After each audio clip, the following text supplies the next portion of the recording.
Hi all, hope everybody is keeping well. Feels like a lifetime from I've made a video, so it feels really strange talking on audio again. There's been a lot on at the moment, some very exciting things which I can't wait to share with you all, so hopefully I'll get some updates on that soon and then I can give more info on that. We're now currently in the second week of August, current date of recording, and a lady a week ago called Aoife contacted me, wrote me a message and says would I give an update or do a video on the pumpkins. Aoife, this is probably not the most exciting video because I'm going to actually just amalgamate this into all of the vegetables all together. Just quite recently, Northern Ireland has now had sort of the same heat that Southern England's had. Obviously not as bad as what Southern England's had, but I've missed a couple of days watering, and when I say that I mean like literally only 2 days, and the pumpkins have started to wither. They're starting probably to look their worst, and that's the thing with anything that's in the cucurbit family, is you can give them as much heat as they want. They can have heat all day long. I originally had these guys in the tunnel, but I brought them outside just to reduce the watering, but they do need constant water. A fault of my own as well, because I planted them in containers, as you can see. And I have two varieties here. I have Baby Boo, which is this tiny dwarf pumpkin, which is lovely and white, and I also have this pumpkin here called Zombie. And I put them outside and I've put them in these wee baskets filled with straw, and that just sort of supports the pumpkins. It stops them bruising against the grass, although the grass is quite soft anyway, but in case there's any gravel or anything in there. So that's what the baskets of straw are for. What you can do and what you can maybe notice is I have a lot of the foliage cut away from the plant, so I was only leaving minimal leaves. And also with the slightly bigger pumpkins, the Zombie variety, I only have one pumpkin per plant, whereas the Baby Boo's much smaller. It's much more of a prolific producer, but because the plant can support a smaller pumpkin, that's okay. But if you are growing larger varieties of pumpkins, what I would say is try not to be too greedy. Less is definitely more. If you're getting 1 or 2 per plant, that is literally the minimum. And if you're growing the very large varieties like Atlantic Giant, which I've tried this year and not had any success with, so I don't think I'll do it again, it's probably just 1 pumpkin per plant. So every flower, once pollinated by a bee, obviously then turns into a pumpkin. So obviously these have already flowered earlier in the year. They've been pollinated, and this is the success of that. And that there is another Zombie pumpkin there. Fantastic variety. The whole skin blisters up with these big green bubbles. Apparently it's one of the world's ugliest pumpkins. I think it's fantastic. I love it. If I was to do pumpkins again, I have done pumpkins before by the way. I've never had the luxury of a tunnel before to start them off. This year obviously has been my first year with the tunnel, and that's how I was able to start them off. I'll never be doing them in containers again if I do them again.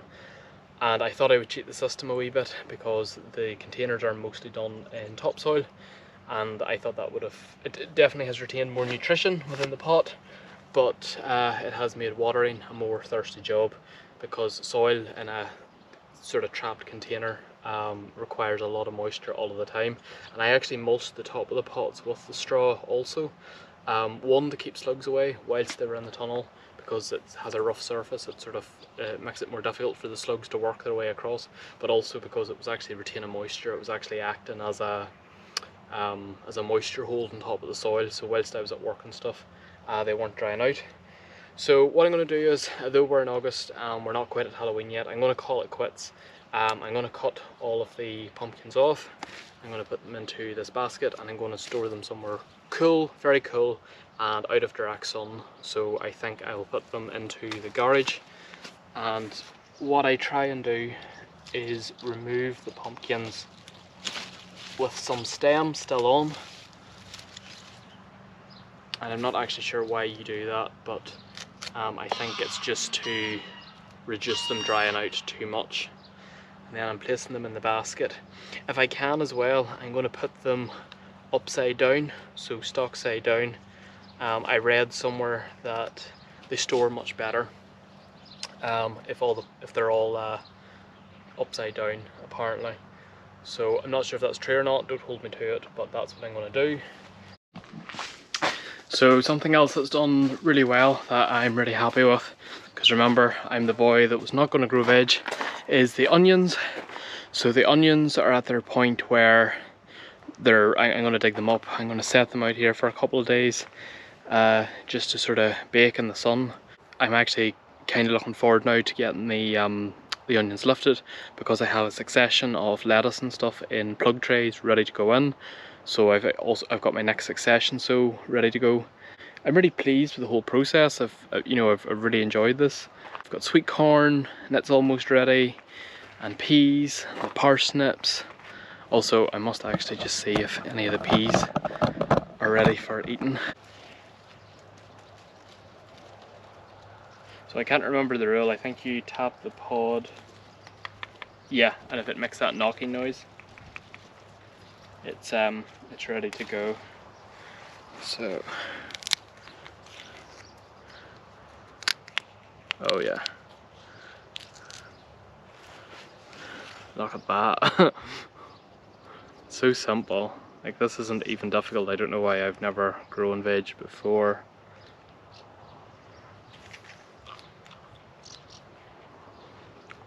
You know what really annoys me? It's like cooking shows when they go to everything. But honestly,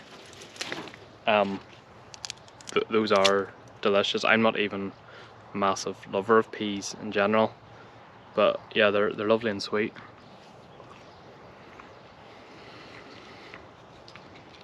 So yeah, I highly recommend. Anyway, back to the onions.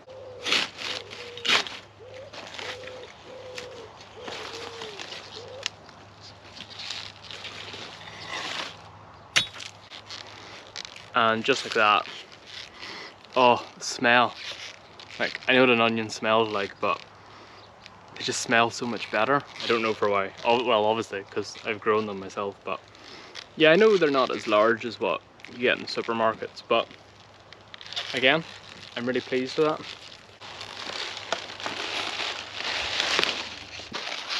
So that is all the onions up and out of the ground, and now I will leave them a week to dry in the sun, and that's just the curing process for onions. So I know there's going to be torrential thundery downpours on Monday, and today is Wednesday, I think. So I'll maybe bring them in Sunday night, but yeah, I'm just going to leave them here on top of the soil for a week anyway, and if there is rain due, I'll bring them into the tunnel for Monday so they don't get wet. And then yeah, you can just store them somewhere cool and dry, and preferably dark. But yeah, I'm really pleased with that. Like, I know they're not humongous. I'm sorry, I'm just trying to wipe as much soil off as I can. I know they're not humongous, but oh, they smell fantastic. I'm not even sure the novelty as to why I'm like so excited about this. Like, I understand the whole process, but yeah, it's my first time actually doing it. And there is like such a gratification of being like so involved with like the soil and actually physically this tactility of growing what you're eating. Last week we had, like, my mum made a BLT, and vegans avert your ears, but because we slaughtered our own pig earlier in the year, we had our own BLT with our own bacon, our own lettuce, and our own tomato.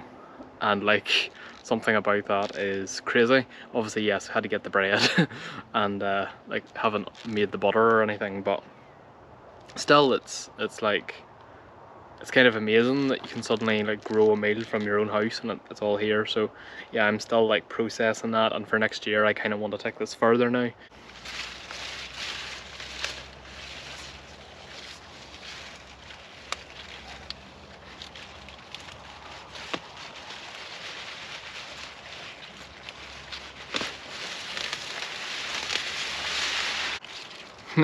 Oops, snapped as well. So now I have like half of a parsnip. Kind of feel a bit guilty now. To be honest, I knew that was too early, but the impatient part of me was taking over there, so I just really wanted to see what that looked like. But oh my goodness, I'm obsessed with smells of things. Like, I know it's just a parsnip, but it smells additionally extra parsnippy, if there's such a thing. Like, I don't know. Yeah, Again, it's this tactility thing, but that smells great. Albeit, I broke it. Also in the tunnel is some of the remaining tomatoes. Unfortunately, this tunnel doesn't come with a top bar, so all the tomatoes that did get staked are in the greenhouse. The ones that I left behind are in here. But yeah, you can see I've planted them in pots with tagetes or marigolds, and that's just a good preventative against aphids and stuff. This is my first Lemoncito tomato. It's an F1 hybrid. By the way guys, I've never grown tomatoes before in my life. Like, I just never saw the point of it, but again, now I'm glued. I grew this one again as a novelty. Sorry, I'm just gonna wipe it down. I've not taste tested it yet, so you're seeing this live on camera, my actual reaction. So here we go. Oops.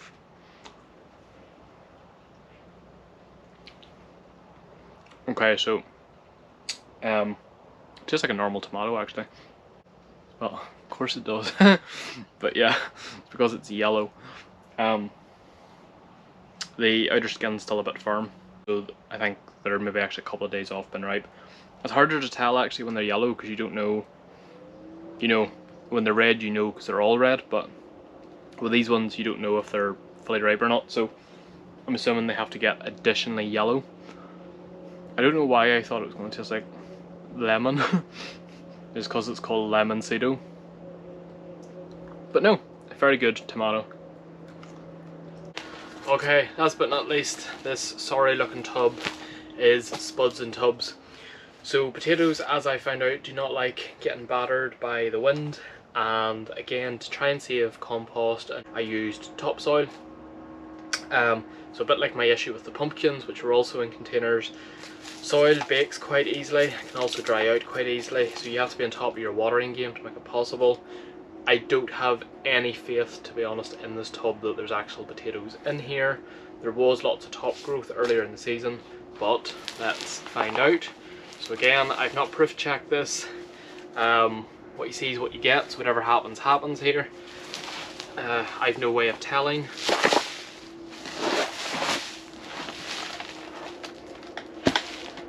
Let's find out. I think oh, there's one. Oh, there is a few.